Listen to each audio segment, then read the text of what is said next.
یہ محرم کا مہینہ اللہ تبارک و تعالی نے اس کو ایک خصوصی حرمت عطا فرمائی ہے، اسی لیے اس کو محرم کہا جاتا ہے۔ محرم کے معنی عربی زبان میں ہوتے ہیں وہ چیز جس کو حرمت بخشی گئی ہو۔ حرمت کے معنی عظمت، تقدس، پاکیزگی، جس چیز کو حرمت بخشی گئی ہو اس کو محرم کہتے ہیں عربی زبان۔ اور اس مہینے کو محرم اسی لیے کہا جاتا ہے کہ اللہ تبارک و تعالی نے اس کو خصوصی حرمت عطا فرمائی۔ یوں تو سارے ہی دن، سارے مہینے، سارے سال اللہ تعالی ہی کے پیدا کیے ہوئے ہیں۔ جس طرح اور دنوں میں سورج نکلتا ہے اور شام کو غروب ہو جاتا ہے، اسی طرح محرم کے مہینے میں بھی دن سورج کے نکلنے سے جو صبح صادق سے شروع ہوتا ہے اور غروب آفتاب پر ختم ہو جاتا ہے۔ لیکن اللہ تبارک و تعالی نے کسی خاص دن کو یا کسی خاص مہینے کو اپنی طرف سے ایک خصوصی تعلق عطا فرما دیا یہ میرا ہے، یعنی یہ میری عبادت اور میری حکم کی اطاعت کے لیے اس کو خصوصی حیثیت حاصل ہے، تو اس میں ایک تقدس پیدا ہو جاتا ہے۔ رمضان کا مہینہ ہے، اللہ تعالیٰ نے کہہ دیا میرا ہے، تقدس پیدا ہو گیا۔ اس کی مثال میں یہ دیا کرتا ہوں، جیسے بیت اللہ شریف ہے، وہ بھی پتھر کا بنا ہوا ہے اور عام عمارتیں بھی پتھر کی بنی ہوئی ہیں، بلکہ اگر ظاہری اعتبار سے دیکھا جائے تو بیت اللہ شریف کے عمارت میں وہ حسن، ظاہری حسن نہیں جو اور بہت سی عمارتوں کے اندر ہو، پتھر بھی اس کے پلاسٹر بھی نہیں ہے، اس کے اوپر رنگ بھی نہیں ہے، لیکن چونکہ اللہ تبارک و تعالیٰ نے فرما دیا کہ یہ میرا ہے تو اس کے نتیجے میں وہ بیت اللہ شریف کی ایک عظمت اتنی اس درجے ہو گئی کہ ساری بڑی سے بڑی، اعلیٰ سے اعلیٰ، شاندار سے شاندار عمارتیں اس کے آگے ہیچ ہے۔ جتنی کشش اللہ تعالیٰ نے اس کے اندر پیدا کر دی ہے ویسی کسی بڑی سے بڑی عمارت میں نہیں ہو سکتی۔ تو یہی معاملہ دنوں اور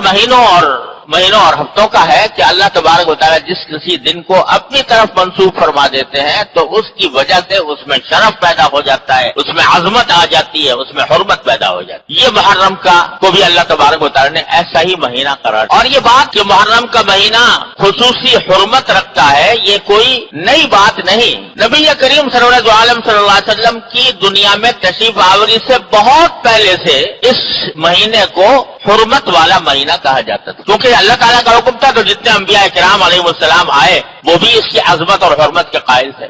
بعض لوگوں میں یہ بات مشہور ہو گئی ہے کہ عاشوراء یا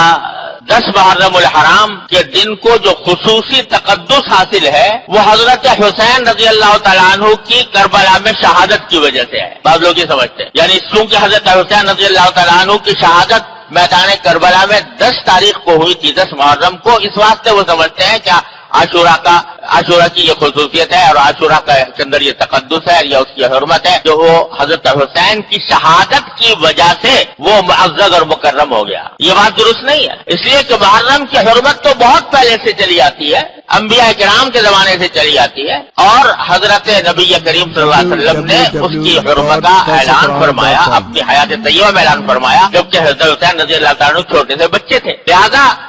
10 محرم میں حرمت اور تقدس اس واقعے سے پیدا نہیں ہوا، بلکہ اس کے برعکس حضرت حسین رضی اللہ تعالیٰ عنہ کی فضیلت اور ان کی عظمت کا یہ ایک مظاہرہ تھا کہ اللہ تبارک و تعالیٰ نے ان کو شہادت کا مقام عطا فرمانے کے لیے اس دن کو منتخب فرمایا جو پہلے سے مقدس چلا تھا۔ یہ ان کی عظمت ہے، حضرت حسین رضی اللہ تعالیٰ عنہ کی عظمت ہے، حضرت حسین رضی اللہ تعالیٰ عنہ کی فضیلت ہے کہ ان کی شہادت اس دن میں واقع ہوئی۔ تو حقیقت میں یہ شروع سے اس کو، چنانچہ میں نے جو آیت آپ کے سامنے تلاوت کی ہے اس میں اللہ تبارک و تعالیٰ نے فرمایا کہ عدۃ الشہور عند اللہ 12 شہرا، کہ اللہ تبارک و تعالیٰ نے جو مہینے بنائے ہیں وہ کل 12 مہینے ہیں، اور یہ 12 مہینے اللہ تعالیٰ نے طے کر دیے تھے یوم خلق السماوات والارض، اسی دن جس دن کے آسمانوں اور زمین کی تخلیق فرمائی، ان کو پیدا کیا، اسی دن اللہ تبارک و تعالیٰ نے یہ 12 مہینے مقرر کر دیے تھے کہ یہ 12 مہینوں کا ایک سال ہوا کرے گا۔ کفار اور مشرکین جو ہیں وہ اپنی ذاتی اغراض کے تحت مہینوں میں آگے پیچھے کرتے رہتے تھے، تو اس کا ذکر کرتے ہوئے فرمایا کہ 12 مہینے اللہ تعالیٰ نے پہلے سے مقرر کر رکھے ہیں، منہا 4 حرم، ان 12 مہینوں میں سے 4 مہینے اللہ تعالیٰ نے حرمت والے رکھے ہیں، ان میں سے یہ محرم ہے اور صفر ہے اور رجب کا مہینہ ہے اور ذوالقعدہ کا مہینہ، یہ خاص طور پر اللہ تبارک و تعالیٰ نے حرمت والے رکھے ہیں، جس کے معنی یہ تھے کہ ان 4 مہینوں میں جنگ کرنا جائز نہیں تھا، ان 4 مہینوں میں کسی جائز مقصد کے لیے جنگ کرنا بھی جائز نہیں تھا، اس واسطے ان کو اشہر حرم کہتے تھے۔ اور جاہلیت کے زمانے میں جو